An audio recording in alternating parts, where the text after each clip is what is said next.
Forgot to go live, but hey, we live. You We gotta live, go baby. Yeah, Peter, live. pick a pen. That's my man, Kai. I'm your host, King Ralph. You are now watching Juke Boy Sports Show. Happy New Year to you all. Hope everyone Yes, is yes, doing yes. well. Bros, how was your New Year? Man, my New Year's was good, man. Ate good, got a chance to spend time with family, man. And I just want to take the time out to say that I'm blessed to, make it through another year, with great co-host and friend like Ralph and all my friends and my family. So I want to shout out to all the viewers, all the people in the world, not just America, but in the world, man. I hope you guys have all good stuff happen to you in 2023. Whatever your goals are, whatever your resolutions are, manifest that. Go get it. Go get it. Manifest and go get it. Yes, yes. But last night we had some sad news. My man Hamlin, Mhm. is he a corner or a safety? I I think it's want a to safety. safety. Hmm. Yeah, safety number 3 for the Buffalo Bills. And the crazy part is that it just looked like a. I was telling my brother it was like some stuff you only see in a movie. It was like he made like a normal tackle, did Yeah. nothing crazy. Looked like it didn't look nothing look crazy. He stands up. T Higgins catches one across the middle. He hits, wraps up, bang bang play, nothing crazy. He stands up and then he just collapses to the ground. He was laying on the ground on the field for a few minutes, nearly 10 minutes. They administered CPR to help him with breathing and loaded him up in the ambulance and got him to the hospital. Ever since then, we've heard reports of vitals being normal. We're just trying to we induced him to go to sleep, put him to sleep pretty much, and see Hmm. if and hope for the best at this point. Yep. But I just want to say, normally we do our moment of silence, but he's still alive and he's still fighting. So we're gonna keep up the good fight. Make sure you donate to his charities, and while also keeping him in your thoughts, prayers, and spreading positivity, whatever it is that you believe in. But we're Yeah. gonna jump straight into it, man. We got a shorter show today. Today we only going for the 30 minutes, so rapid fire, 2 minute drill. So my man Jalen Hurts has Mm. shown that he might come back. He looked Hmm. pretty healthy to me when I seen him in that Bel Air outfit. Not sure how long ago this video was, but he Right. looked pretty healthy to me. With them coming off of 0-2, going to the final game, do you think he plays to solidify that spot, or you think the Cowboys got a legitimate chance? Who's winning the NFC Yeah. East? So I actually believe that the Philadelphia Eagles are going to finish their regular season mission and transition into the postseason as the number one seed. They're the best team in the NFC East. I understand that there's some health concerns and adequately so, but I believe that they're gonna Jalen Hurts is gonna come back and I think he's gonna be healthy enough, Ralph, to get the job done versus the Giants. Excuse me, I'm sorry about that. That was my phone trying to turn off my notifications. But I believe that he's gonna be healthy enough and they're going to play the Giants. I believe the Cowboys because that's the other team we're talking about here. I think with the Cowboys playing the Commanders, their best bet honestly is to remain as the 5 seed. Get a team like the Tampa Bay Buccaneers. However, I kind of feel, Ralph, that I would be a little bit scared after looking at Mike Evans and seeing what Tom Brady was able to do. So, but if you're really who you say you are, the Cowboys, it shouldn't really be a problem. You would think, but I think they're going to get it. I think Jalen Hurts is going to be healthy enough, and they're going to get the number one seed, which is the same number as his jersey number. So that's it. Man, I agree, man. If I think it's in your best bet to lose Hmm. or not play your starters and just kind of let it go, let it rock. Because I think that when it comes to matchups in the playoffs, I think the more favorable matchup is staying where you're at, or at least Right. close to it. Where like if you win, then you can have the chance of going up. And as much as I talk about how bad Tom Brady has played all season, you just never know in the playoffs. Right. So you just never know. You never know, Shawty. You never know. He's been So there and done that 7 times. right. So with them, stay where you're at though. If I got the Eagles, I got the Eagles winning. In this Yeah. wake of Bryce Young declaring for the draft, we have Mm-hmm. talks. Uh, CJ Stroud with a great performance, and we'll talk about that later as far as the college football playoff. Stetson Bennett and Mm-hmm. getting that victory. Who are some of your favorite quarterbacks coming into this year's draft? And CJ has not officially declared yet, Yeah. so he could come back. So I'm going to be completely honest, and I know this has kind of been said in terms of just the quality. I don't think the quality of quarterbacks is this is not a really deep quarterback class. If we're just keeping it a bean, a 100, etc. This is not a deep quarterback class. So to pinpoint an actual favorite, this is going to be just honestly the worst lie I can tell when I tell myself the one quarterback class, Ralph, where I don't actually really have a favorite, but I do have a guy in terms of upside, in terms of ceiling, that I would lean on. Even though you could look at some maybe the productivity at the college level and the completion percentage at the college level isn't really that great, and that's going to be Anthony Richardson. And the reason why I say Anthony Richardson is because he has that 6'4" tall stature at the quarterback position, can see over the offensive line, and also he's mobile, right? And obviously, not saying that when I mean mobile, I mean like he can mobile and throw on the run and different things of that nature. Should I say he has some type of elusivity to him? And so when I look at the prototypical quarterback and the direction that the quarterback is going into, um, in this era that we're in now, with the Josh Allens, with Lamar Jacksons, with the Malik Willises of the world, I'm gonna bank on Anthony Richardson out of the selection that's currently eligible for the draft. Do I believe he's the best quarterback in the draft? Absolutely not. That's a But big body quarterback. yeah, yeah. But I think just the measurables, the physical tools that he has, and the running ability, the rushing ability is something that it's raw where you can if you put some pieces around him and see what he can get. I mean, look at Desmond Ritter, right? So and what Right. he's doing. So I'm gonna go with Anthony Richardson, but I don't clear cut have an actual favorite to be honest with you. Well, y'all know I do. I know you do. Straight up, my boy CJ. That boy did that, man. I was hurt, bro, when the bros missed that field goal. We'll get, like I said, we'll get more deeper into it. But I I know you think was sick, man. I knew that CJ showed everything he needed to show that he could be a quarterback. Hmm. Like he's probably that he is the best quarterback in my personal opinion, regardless of them winning or losing. I think when it's given weapons versus your matchup, I think Hmm. losing someone like a Marvin Harrison to where like the way that offense and the way that they had a trio, honestly, until and one of them was about to go first round. Yeah. I can't even think his name, Jackson. And so just to think like we lost that person and then we lose the person that replaces him, who was probably our best wide receiver, who was Injury, balling man. that game, five catches for like 106 yards and two Mhm. touchdowns. To lose him in the fourth quarter when the other team is going on a run, I think that's where you start to have those issues. But I think that CJ has showed he has accuracy from the pocket. He has command of an offense, a great Mhm. arm. Probably not the best deep ball thrower, Okay. which I think that those were the deficiencies of this particular game. He wasn't able to complete the deep pass without Marvin, Right, and I right. think and he showed mobility too, like being able to Mm. take off from the pocket where they don't really. He normally does it, but just to know that that's a threat is one of those things where I think that he showed that he's the best quarterback in the draft, and that's Fair why he's my assessment. favorite. That's why he's Fair my assessment. favorite. So. Fast break. We got some impressive rookies. Some rookies been out here hooping, man. Mhm. It really got me. We always talk about the rookies when it comes to the NFL, but let's talk about these rookies in the NBA, man. Who is Hey. the most impressive rookie to you? I'm gonna say in terms of impressive right now, I'm gonna go with Palo.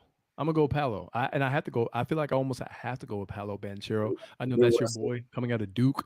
Knew Palo what Banchero. I was Yeah, what right. do you say? Oh, I he's said right. I was Yeah. right. Sometimes Hey, I know you what was I'm right. talking about. You was right. You was right because I think the one thing we did agree on was because I like Keegan Murray obviously, but it was Chet Holmgren when he was coming out. We are like, nah. You know, Yeah. I don't see this baby Giannis that Jay Billis is talking about. No. Um, but you know, hopefully, you know, he recovers and all that. But Paolo Banchero, because he has what you call he has game. Like he goes to the park and be like, that dude got game.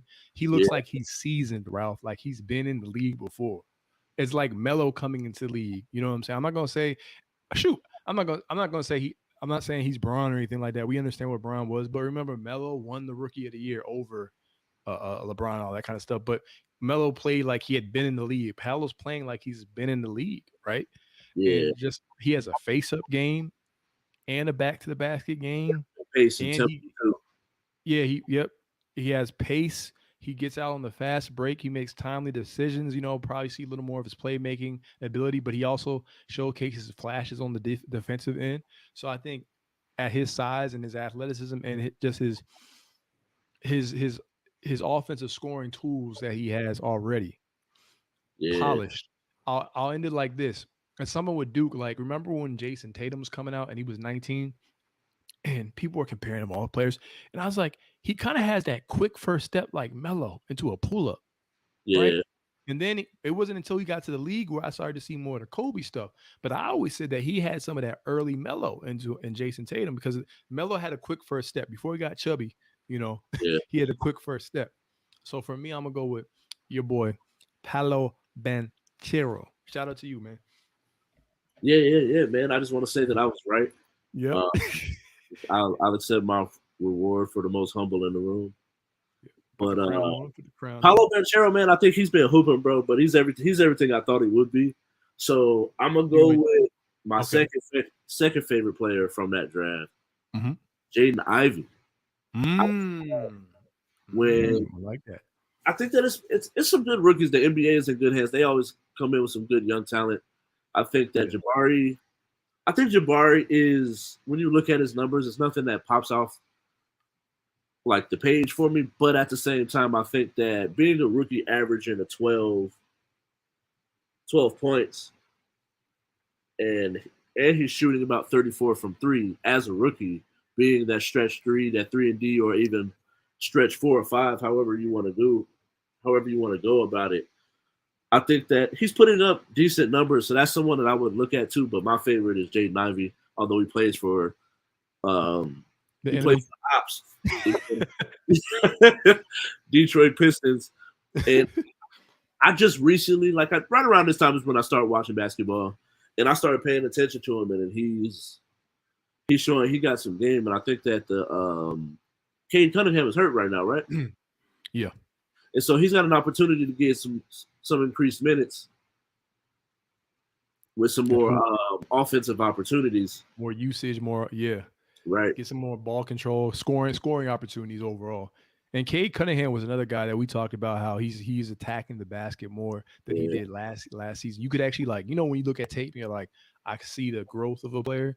You yeah. really got a chance to see it in the first half of the season. Well, excuse me, first quarters, not even the halfway mark, but you know what I mean.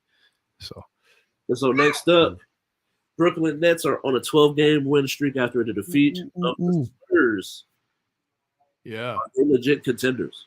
Absolutely, 100%, 100%. And I'm gonna obviously let you cook and share your piece on it. But I'm gonna say, but I know for a fact that both me and you had agreed in terms of their talent, right?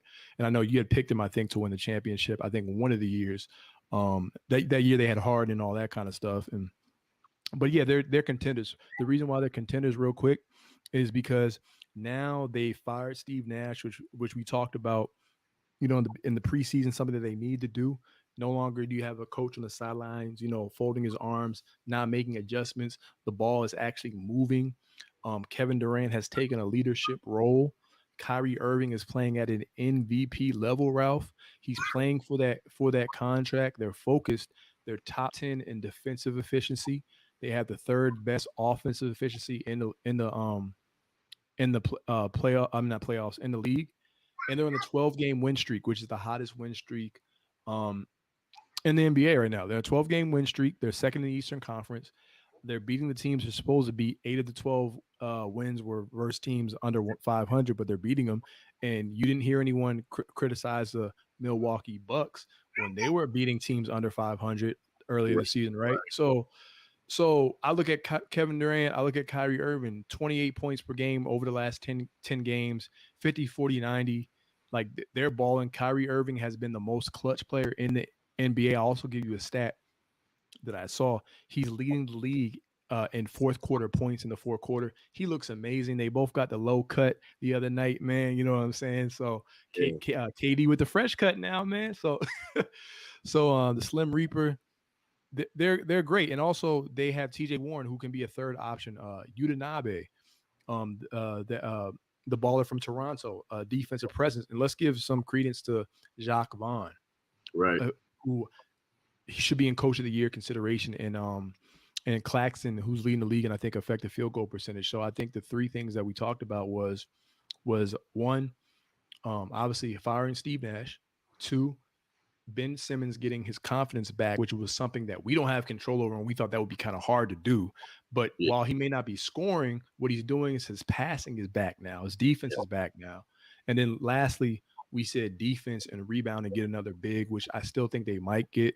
But Claxton has been holding that spot very well. So I think that people who oppose it, you can have an opposing opinion as long as you don't mask it in hate. I see a lot of hate. I've been noticing the social media channels, NBA on Instagram, ESPN, all these little like social media platforms, they're refusing really to post the Nets a lot.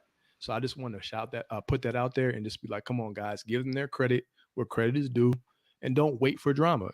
Do real basketball analysis. That's all. So I think they're the threat. I think they're actually, I'll put them as the favorites if they keep this up because they've been there, KD and Kyrie. So yeah, You know what? it's a mouthful, but I definitely agree, bro, because I think that the side that doesn't get talked about is everybody wants to immediately go to offense, but look at the way Claxton is getting rebounds and protecting the rim. Even though being at a small frame, we been talking about him, he need to put on muscle, but he's out there giving effort, which is at the end of the day, that's half the job. But then also, what's also not getting talked about is how good that Kevin Durant is playing defense in this stretch run. yes, We'll see if it's one of those things that he could do for, because we don't necessarily think about him when it comes to defense. Yeah. But when he was underrated. at Golden State, he showed that he was a pretty good help defender around the rim, Yeah, while also being 7 foot. Now, him being the main defender, he's a top 5 in advanced metrics. that's Top crazy. 5 defensive efficiencies in advanced metrics, however you want to look at it. And so I think that's one of those things. A shout out to Jacques Vaughn for Mhm. getting these guys playing defense. Next up, got me thinking it's New Year, so we always talk about our New Year's resolutions. Yeah. What do you think are some NBA New Year's resolutions? I'm gonna let you take the lead on that one. Give your thing. Mine's just everyone stay healthy. Honestly, literally, that's mine. I think that, Just and healthy. I've seen it because it really got me thinking. I see this as a topic on NBA.com. Okay. Like, I really sat there and I really tried to think of one that wasn't on there. Mm. And like, there were some ones that I was like, that's cool, that's decent. But the ones that they had on there were literally the best 5. And The it's Bulls like, win 60 they games. had some ones like the Nets. The Nets need to go ahead and get a big off the bench, whether it's a Clint Capella, Hassan Whiteside, or even I forgot who the other person they mentioned. And so like a Bismack Biyombo or something like that. And so I think that like that was one. The one that I'm gonna agree with is Chris Middleton. Sit down until you are healthy. Yeah. Because I think at this point, it's cool to see that growth within a team, because every team that becomes like a legit contender or a great team, they have that moment where you can see they go from young, they got, there's something there, to, all right, you're in the playoffs, you're a little dangerous, but now it's like, all right, how long are you going to be there? So now we're literally strictly measuring you on playoff success. Mm-hmm. So Marathon, not a sprint. we've seen what they look like in the playoffs without them. Sit them down. Get right. Get right, because we need you for the stretch run. Yeah. And that's one I'm going to say, Milwaukee Bucks, rest on the side of caution. Okay. I like that. I like that. It's a marathon, not a sprint. I think teams like the Warriors, teams like the Pelicans are in a good place, but Zion got hurt. So like once they get Ingram back, I think we're really gonna start to see like teams really hitting their stride. Clippers, if they ever get healthy. Yeah. So Did you have one? oh no, mine was literally health. Like, so I think we low key we kind of like the same. You just pick one player on it, but mine's health because I was talking to shout out to the homie Adrian. I told him I said he picked the Nuggets, I picked the Pelicans, and he said, well, the Pelicans they don't stay healthy. I was like, man, what about Michael Porter Jr. and Jamal Murray? But then after I say that, right, Zion pulls like a hamstring or whatever. I'm like, all right. but I'm not worried about the Pelicans. So I want health. Steph Curry to come back. LeBron's doing his thing. AD, maybe get him healthy. So it's just health, man. Let's have a healthy season for once, Ralph. You know what I'm saying? Is that too hard to ask? You know, Yeah, it is. that's too hard to ask. Lonzo Ball come back from the dead. Something like that. That's the one for me. Like, yo. But speaking of Lonzo Ball and the Bulls, man, we gave up 145 points in total in an overtime defeat. But Donovan Mitchell out here, big man balling, would drop 71 with like 11 assists and 8 rebounds. Mm-hmm. But we've seen some crazy performances over the last couple of weeks, and just in the history of the game. Which performance was more impressive? So, we talked about this before, and I was like, man, I should probably done favorite performance because I realized there's actually a lot of similarities, oddly, between Luka's and Donovan Mitchell's in terms of they're both the seventh to do something.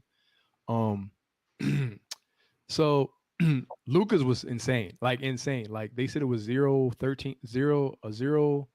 It was like 13,000 some the record of coming back from like a 9-point deficit with 35 seconds. Like that's pretty much what he did was impossible. But then y'all blew a 21-point lead, bro. So I'm like, I'm sorry not to rub it in, but I'm like, what? And he scored like 13 of the 15 overtime points, Donovan Mitchell, that is, and he scored 71 points. And he scored, and Luka had a triple double. Donovan had a double double. But I'm just gonna go based off style. I know it's whack. Aesthetic purposes, I'm going with Mitchell, man. I'm sorry. I'm going with Mitchell. Yeah, I just think that like That was insane. 71 points, it hurt come on. when I looked up and it was like Donovan Mitchell went off for 71. I'm like, oh, that's what's up. It just happened. I was like, you went crazy. Then I looked, it was like versus the Bulls. I was like, damn. And then I saw we was like whooping ass, and I'm like, bro, how? And we give up a historic performance. DeRozan was hooping low key in that fourth, and then he was hooping, but he just yeah, he missed a shot that would have won us the game.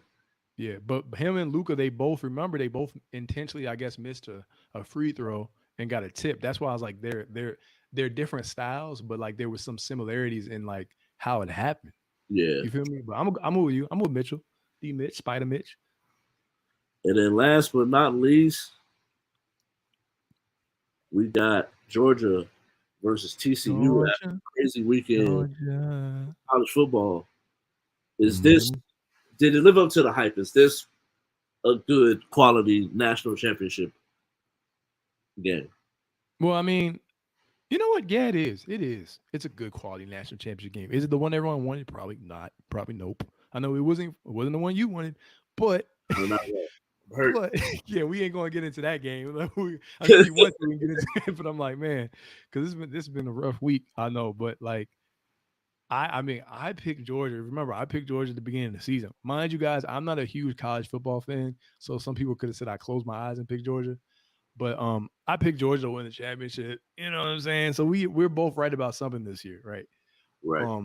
But TCU now, if they let Duggan run all over him, like Georgia was letting other quarterbacks run over him, right? Yeah. And if they don't tighten up their secondary, Georgia could be in some problems, if you feel what I'm saying, because they did start off sluggish. But I believe coaching will prevail. They'll be ready. They'll ultimately pull away. And I think they cover. I think they could cover and cover the 13-point spread. So I got Georgia winning this. 13-point spread? Yeah, it's crazy. It's insane. It's insane. Because here's why. Here's why I say they cover. Over, take the 13 and the over. Look. Here's why. Because I feel like them starting off sluggish, they're gonna start. They're gonna try to start off fast. They're gonna try to punch TCU in the mouth. But everyone has a game plan until you get punched in the mouth. So what you know how it goes. I make a prediction, they do the opposite. So you know. I What do you think, man? I know you look like you want to say something. So yeah. definitely think that it lived up to the hype. I think that both games on Saturday Mm-hmm. were really good football games. Michigan was getting waxed at first, but they came back and made it a game with all Bro, types of offense in that fourth quarter. They broke records in yards, touchdowns, points. And so I'm like, that was a great game. And then I actually got a chance to watch the Ohio State Georgia game. It was going back and forth. There was some good, some bad, some things I seen as far as like how I would grade a quarterback. Because I think that first quarter, it showed that Stetson doesn't have that pocket presence the way that CJ has a pocket presence. Yeah. Like his ability to slide through stuff and make plays was just like, I was like, Stetson don't have this, not yet. And so It's not natural for him. right. And so he gonna end up being like a Trace McSorley. Like I just don't see it being like Stetson like that guy that's gonna be a good pro quarterback. He needs some tight ends, man. But I do think that the athletes that he has on the outside just get it in their hands and they can make plays. Mm-hmm. One thing that surprised me is the D lineman for Georgia, how often he came out the game for fatigue. And bros was sitting on the sideline looking gassed, and I was just like, I don't know if this is the narrative they pushing, and he just happens to be fitting into it right now. But hopefully he has good health though. Hopefully he's a top 5 prospect, but he keeps having to come out the championship game for fatigue. Bro, they're gonna do him like Albert Haynes, where make him do conditioning tests, run laps, man. It was terrible. I was just like, nah, this can't be it. But remember, Mike Shanahan had Albert Haynesworth running the 400s. He had him running laps, bro, on the track. He was getting he kept failing too. Right. It took him like a week to pass, bro. That was like the wildest part. Bro, you running laps from your coach. Man. It was like Coach Carter, like when old boy tried to come back after storming out the thing, and then everybody had to run all them burpees, all them ladders, with him. That was how many laps he was having him do. People was doing laps for him. Bro. Yo, he stole that 100 million. He's like, I'm out, bro. I'm like, I'm cool. That one was wild. Yeah, but bust, man. I'm gonna get my prediction and we're gonna get up out of here. But I think at the end of the day, it's just hard for me to see a world where the Horned Frogs win. Like straight up with that 13. Yeah. You gotta take that 13 and that over. Yeah. I don't even know what the over is, but take the over. Because even the best college defenses still don't play defense. That's true. That is true. And Georgia didn't play really defense. They didn't play defense last game, so at all. It was if bros don't miss. If he don't, bro, I've never seen somebody miss a field goal so badly in my life. Outside of what was old boy Vanderjack that played for the Colts? Yeah. Right, bro. I was like, and he did it right after talking all that stuff, bro. Yeah. He was talking big shit and then missed that not free throw, but field goal. Yeah. But thank you all for watching. We're gonna get up out of here. Forgot to make sure you get on our socials. At KYNGRALPH, and you can get that at TikTok, Instagram, Twitch, add an underscore for Twitter. Make sure you go on Facebook, YouTube, like, subscribe, and share. The pod itself, you can find that on the He Say, She Say, all one word channel on YouTube and Facebook. We have our own individual page on Instagram at J.U.K. Sports Show. Make sure you follow me on IG. Oh, go ahead. And you can follow me on IG at the.House of Hoops, NBA news, highlights, all that analysis. All right. Right on. Peace out, y'all. Peace. Stay black.